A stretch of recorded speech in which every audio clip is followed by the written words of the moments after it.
system responsiveness to non-communicable disease. This topic will be presented by two significant speakers. I would like to invite Professor Dr. Laksono Trinastoro, Master of Science PhD, as moderator to come forward. To Professor Dr. Laksono, please.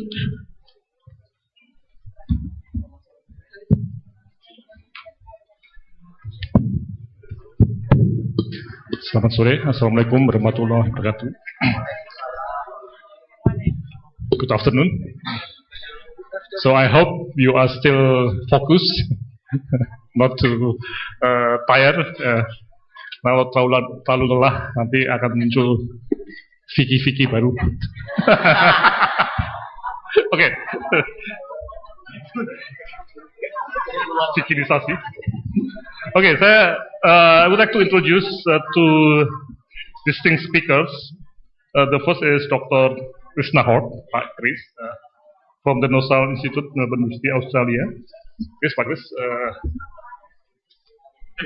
to the stage.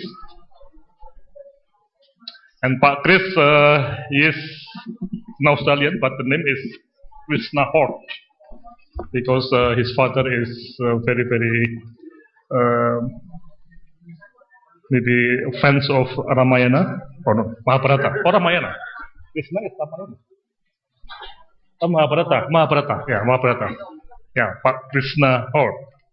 And then second speaker, Pak Suwarta Kosen from the National Institute for Health Research and Development in the MOH. Okay, Pak Chris and Pak Suwarta will speak on the improving health system responsiveness to non-communicable disease. And if we look at Pak Krishna CV, he is a medical doctor and he already worked in the Southeast Asia, not only South Asia but also in China and Bangladesh, but he spent much in Vietnam and Indonesia.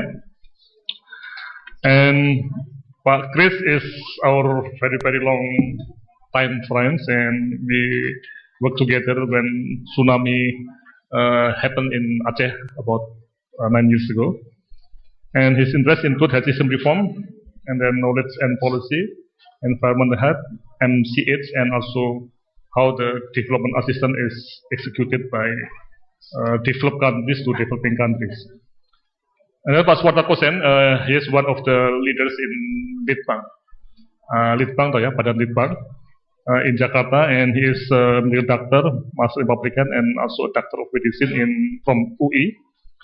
And now Pak Suwarta is very active in developing many modules and also guidelines for verbal autopsy and also for health system development. Okay, I think the time every speaker is about 20 minutes. You can speak in bahasa Indonesia or English because not so many, tidak banyak orang berbahasa Inggris di sini. Hanya Pak Chris bisa bahasa Indonesia. Bagus sekali. Saya tadi supaya mencegah.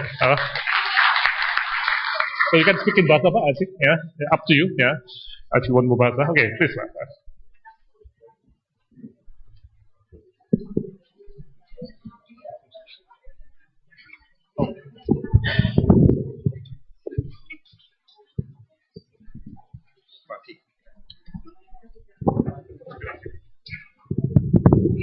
Oke, selamat sore semuanya. Akan saya mungkin pakai bahasa semacam campuran. Mudah-mudahan ada slide dalam bahasa Inggris. Kalau bahasa Indonesia saya tidak bisa ditangkap, ya mungkin bisa baca yang bahasa Inggris. Saya mulai dengan berterima kasih kepada panitia seminar hari ini yang bersedia mengundang saya menjadi pembicara. Sebenarnya masalah penyakit tidak menular sesuatu yang sangat kami menganggap sangat penting, dan institusi saya di Universitas Melbourne sudah lama bergerak di bidang terkait dengan penyakit PTM.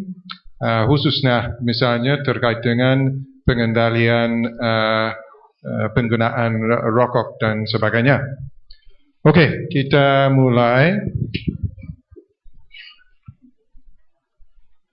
Akan saya bicara mengenai health system.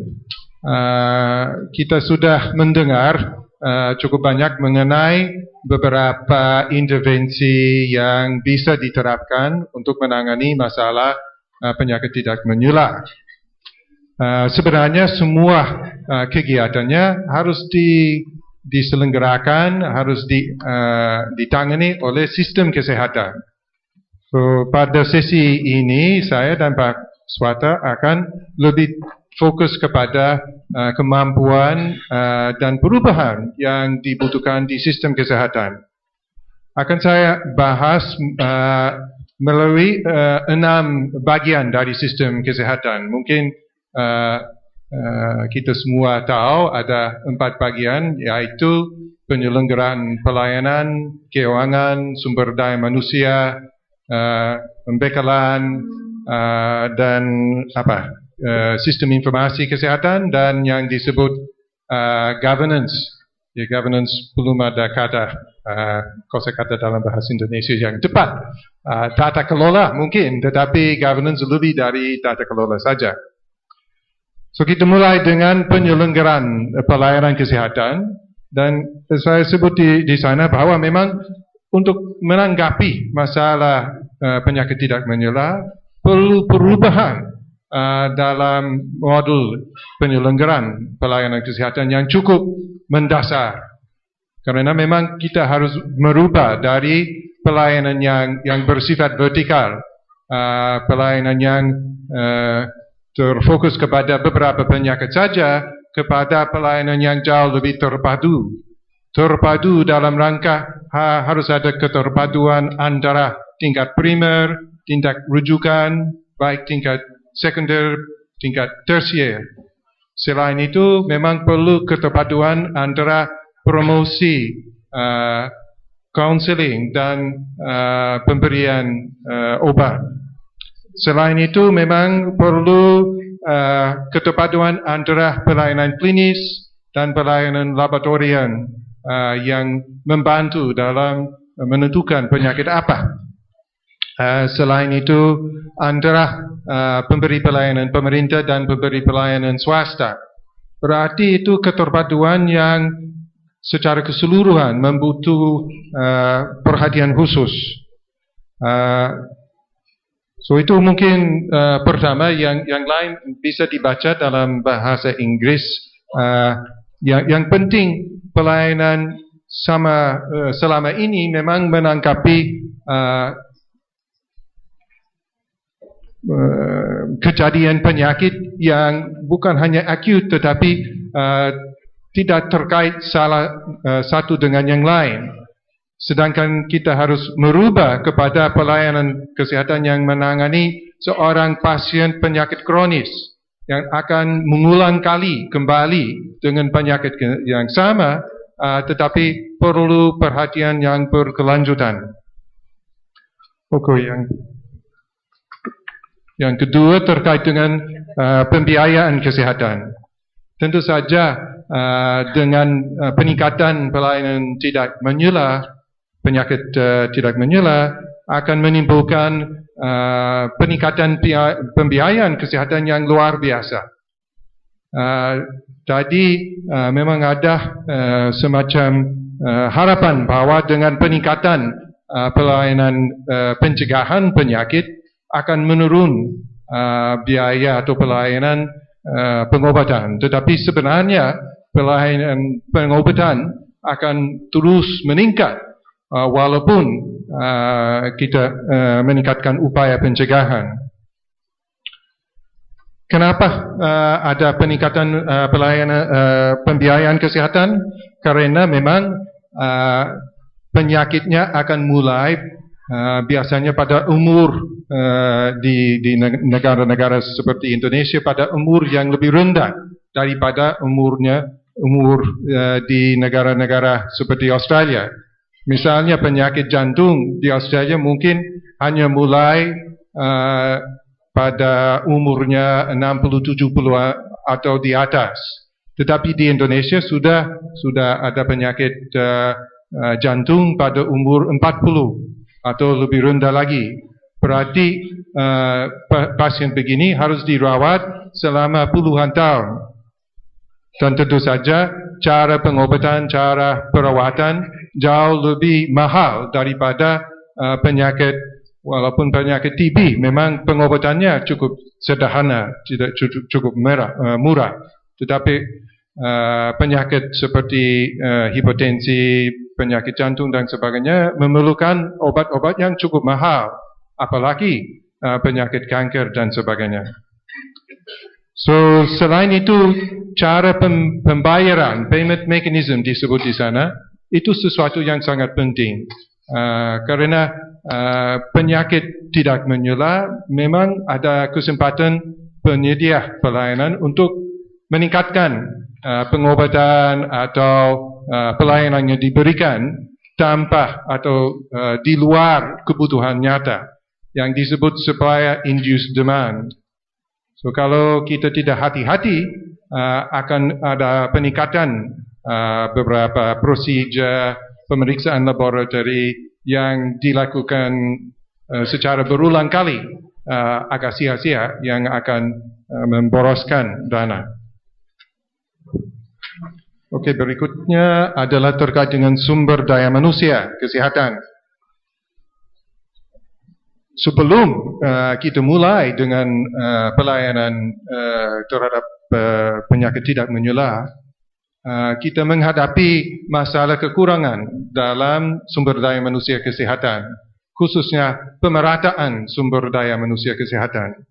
Tetapi dengan masalah penyakit tidak menular akan menimbulkan permintaan atau kebutuhan sumber daya manusia yang lebih tinggi lagi, dan kemampuan, keterampilan para sumber daya manusia kesihatan yang berbeda. Misalnya perlu kemampuan dalam konseling, dalam promosi kesihatan, terkait dengan gaya hidup, terkait dengan makanan dan sebagainya, yang sampai saat ini belum terlalu ditangani. Misalnya ada perokok yang mau berhenti merokok. Ya, memang perlu seorang yang bisa membantu, mendukung, mendorong si perokok. Tetapi siapa yang mempunyai kemampuannya, siapa yang tahu prosesnya, itu mungkin perlu semacam kader tenaga kesihatan yang baru. Okey, kita lanjut ke pembekalan. Pembekalan di sini saya khususnya menyoroti obat-obatan. Tentu saja untuk pelayanan penyakit tidak menular ada peningkatan jumlah dan macam-macam obat yang dibutuhkan. Dan obat-obat tersebut harus disediakan secara terus-menerus. Jangan ada hanya diberikan obat hipertensi selama 5 hari. Tidak ada gunanya. Sebenarnya perlu ketersediaan obat secara terus-menerus, dan memang pendorongan kepada si pasien untuk terus-menerus minum obat tersebut. Dengan kemajuan dalam bidang obat-obatan, ada obat-obat baru yang terus muncul.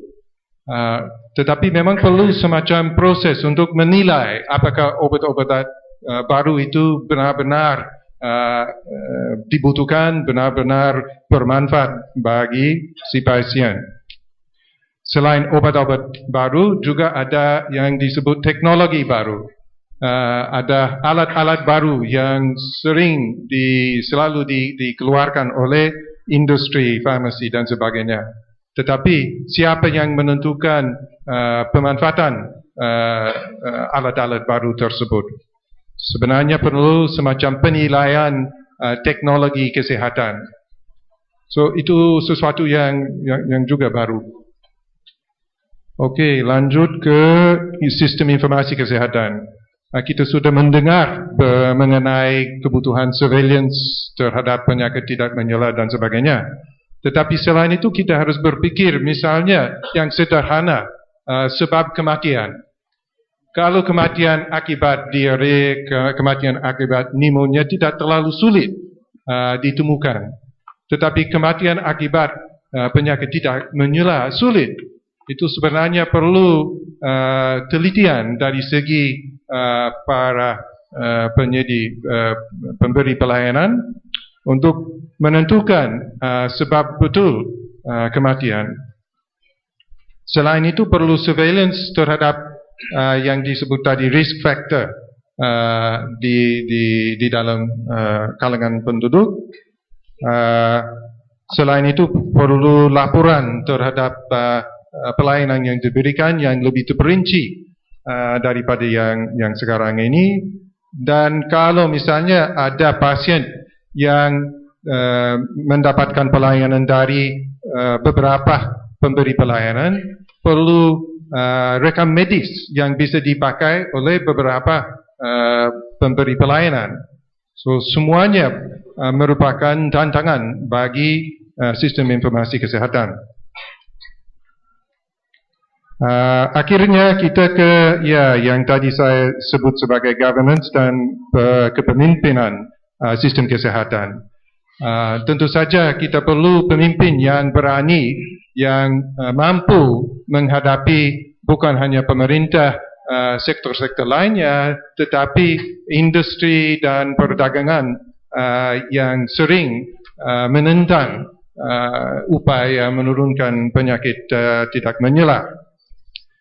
Selain itu, yang disebut akuntabilitas dari para pemberi pelayanan kepada kinerjanya dan bagaimana pemimpin atau sistem kesihatan bisa menghadapi dan melibatkan sektor-sektor lainnya dalam upaya menurunkan penyakit tidak menular. Seringkali dalam hal itu kita bisa melihat misalnya terkait dengan industri tembakau. Berapa kuatnya industri tembakau dan berapa kuatnya mereka menentang upaya untuk menurunkan jumlah perokok di Indonesia. Itu suatu tantangan bukan hanya dihadapi di Indonesia, tetapi di Australia pun. Dan di Australia memang memerlukan sekitar 30 tahun untuk pelan-pelan menurunkan dan mengatasi upaya dari industri perokok. So itu bisa menunjukkan berapa besar tantangan bagi sistem kesihatan. Dengan demikian, bagaimana sistem kesihatan bisa bersedia atau bisa mampu menghadapi tantangan tersebut? Untuk menilai dan mungkin memberi sedikit arahan kepada proses sistem kesihatan menanggapi masalah penyakit tidak menular, saya dan seorang teman saya, Helen Robinson, menyusun suatu framework, kerangka penilaian kebersediaan sistem kesihatan menanggapi penyakit tidak menular. Kerangka tersebut ada 4 unsur. Unsur pertama terkait dengan komitmen di tingkat politis. Komitmen politis sesuatu yang sangat dibutuhkan. Yang kedua adalah terkait dengan kebijakan pemerintah, kebijakan terkait dengan perdagangan dan sektor-sektor lain terkait dengan promosi kesihatan. Yang ketiga terkait dengan penyelenggaraan, model penyelenggaraan pelayanan kesihatan. Yang keempat, sesuatu yang cukup sering terlupa adalah equity, keadilan dalam pemanfaatan pelayanan kesihatan yang ada dan pembiayaan terhadap pelayanan kesihatan yang ada. Jangan pelayanan penyakit tidak menular lebih dimanfaatkan oleh orang-orang kaya daripada orang-orang miskin, atau orang perkotaan daripada orang perdesaan. kerangka tersebut membagikan unsur dalam 4 tahap. Tahap pertama adalah baru mulai ada kesadaran terhadap masalah tetapi belum banyak dilaksanakan. Tahap kedua adalah mulai percobaan, ya, pilot program. Pilot program sudah mulai. Tahap ketiga adalah dari program percobaan sudah meningkat, diperluaskan. Dan fase keempat adalah keterpaduan dalam sistem kesihatan secara keseluruhan. Dengan demikian, kerangkanya memang begini, ya, ada 4 unsur yang dibagi 4 tahap. Mungkin saya tidak mempunyai waktu untuk menjelaskan setiap kotak dalam tabel berikutnya. Mungkin bisa dibaca diri sendiri. Tetapi daripada saya membaca semuanya, lebih baik kita melihat bagaimana frameworknya bisa diterapkan di 2 negara. Negara pertama adalah negara Bangladesh. So kita sudah coba menerapkan kerangkanya di Bangladesh untuk melihat seberapa jauh sistem kesihatan di Bangladesh sudah siap menanggapi masalah penyakit tidak menular. Kalau dari segi komitmen politis, memang Bangladesh sudah menandatangani FCTC dan memang ada semacam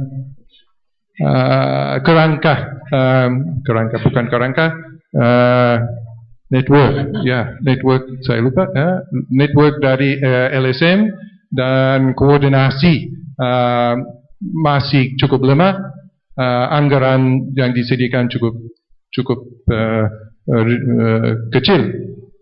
Dari segi kebijakan publik, memang ada rencana nasional strategis dan memang ada undang-undang terkait dengan pengendalian tembakau.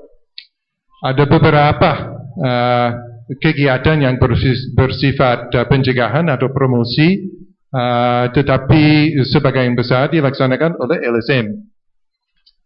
Dari segi penyelenggaraan pelayanan, sudah mulai percobaan di beberapa di sana yang mungkin disebut puskesmas, ada yang disebut NCD Kona. Dulu ada Diary Kona, tu di Bangladesh mereka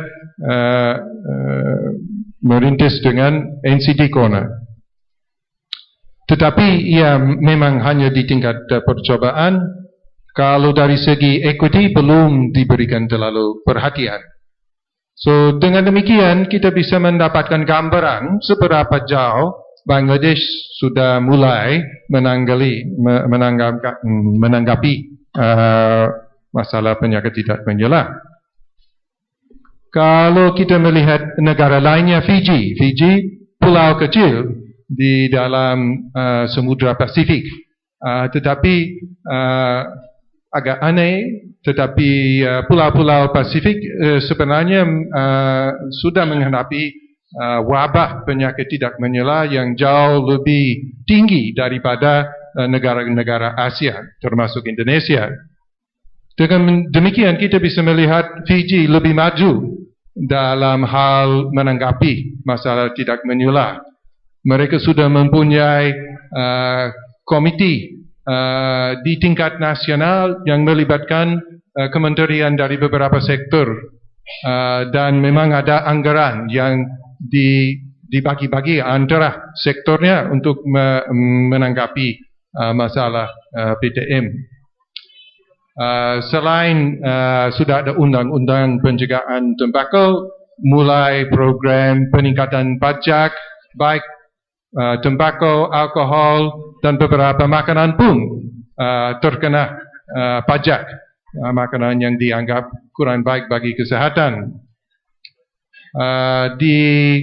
Dari segi pelayanan kesehatan sudah ada semacam disebut nursing station, ada perawat yang memberi screening, yang mengukur blood pressure dan mengukur gula dalam kencing dan sebagainya. So itu sudah mulai. Ya, kadang-kadang ada kesalahan bahasa ya. Ya, terus. Itu seperti proses belajar. Ya. Okey, kalau dari segi equity, sebenarnya mereka sudah berpikir mengenai masalah orang miskin dan pelayanan yang diberikan semuanya gratis. Okey, lanjut. Indonesia bagaimana? Wah. Indonesia saya kasih pertanyaan. Ya, sebenarnya dari tadi yang disampaikan Bu Prima, ya, Dr. Prima, ya, dari Kementerian Kesihatan memang lebih maju daripada yang saya berpikir. Misalnya, tetapi ya, sebagian besar tetap mungkin pada tahap pertama saja, tidak banyak sudah mulai di tahap kedua. Belum misalnya FCTC, tetapi sebenarnya sudah ada beberapa peraturan terkait dengan tembakau.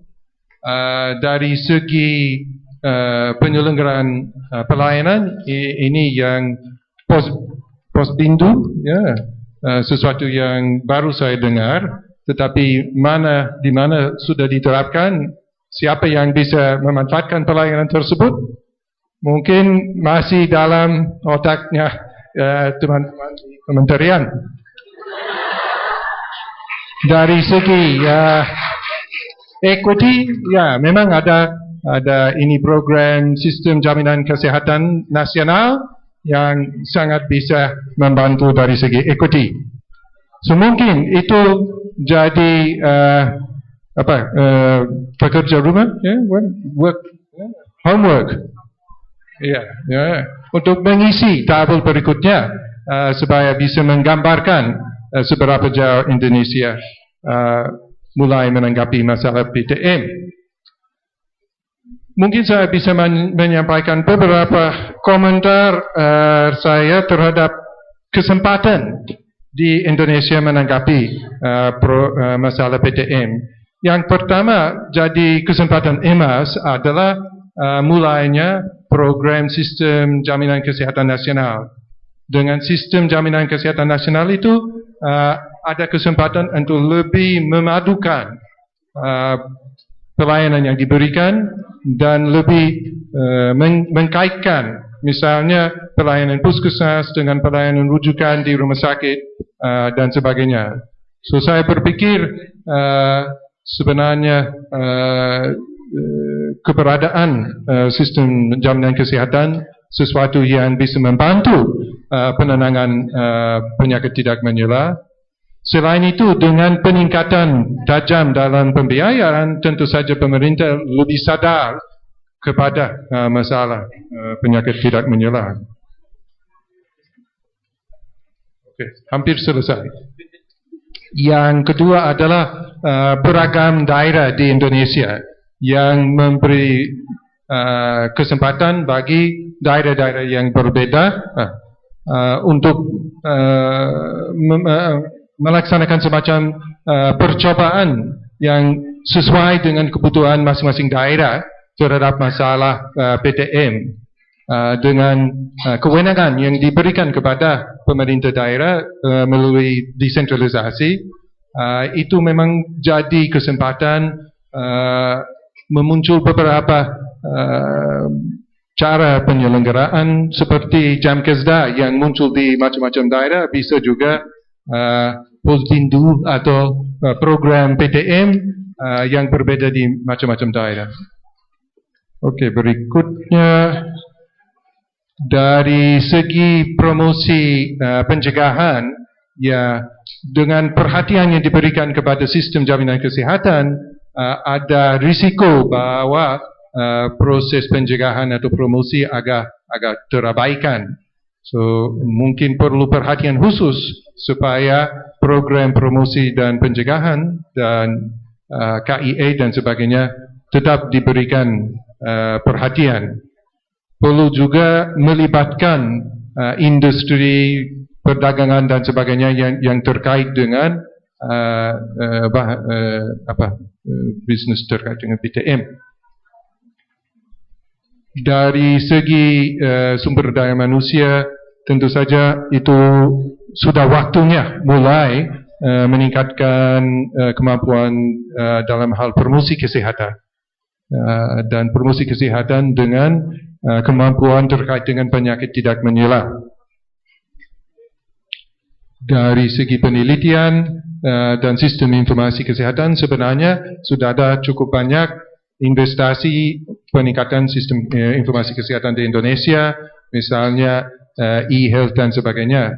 Itu juga bisa dimanfaatkan untuk menangani masalah penyakit tidak menular.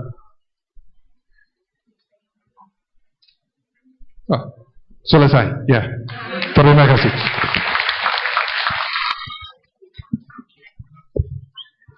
Ya, terima kasih Pak Kris. Thank you very much. So I think it's very interesting assessment from Pak Kris as foreigners, and Indonesia masih taman kanak-kanak in terms of NCD strategy. Oke, Pak Sumarta, silakan Pak. Ya, silakan. Ya.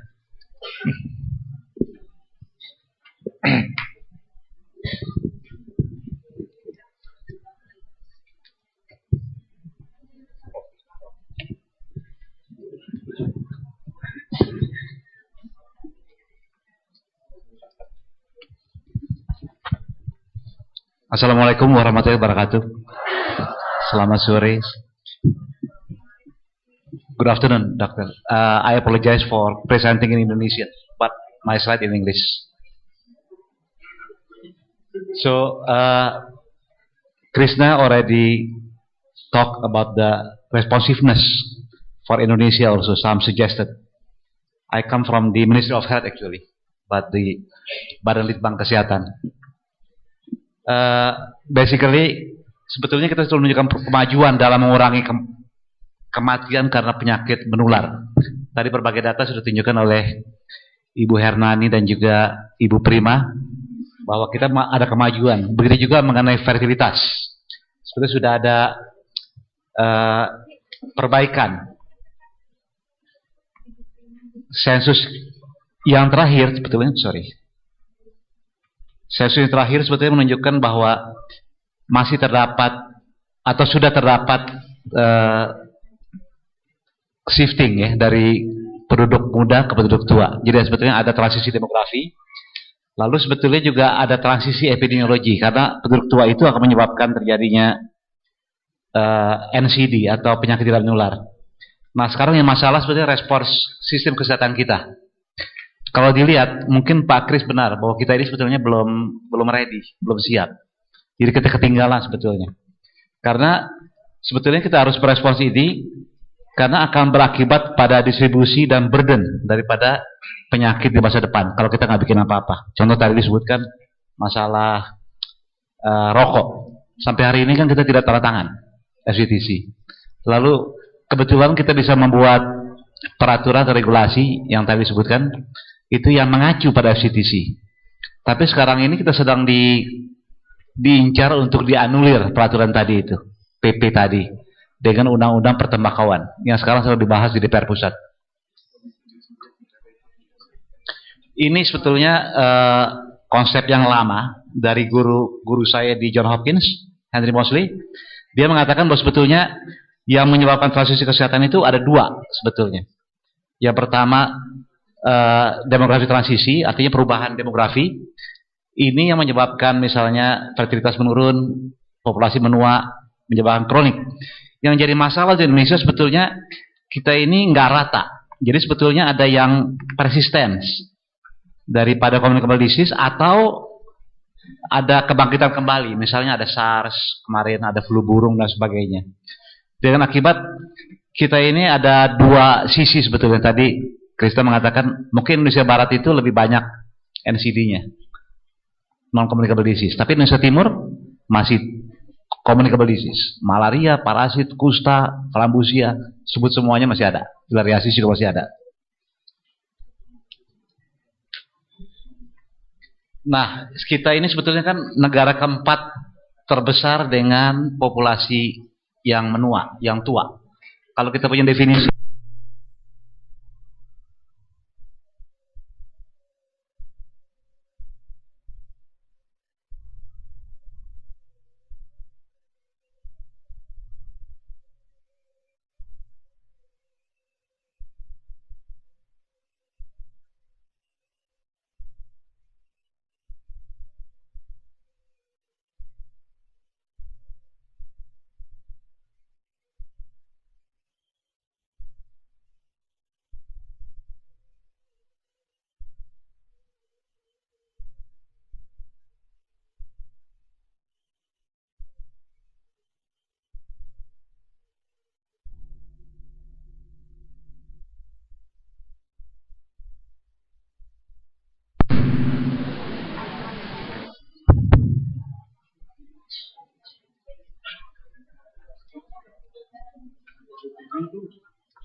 Perlu come up.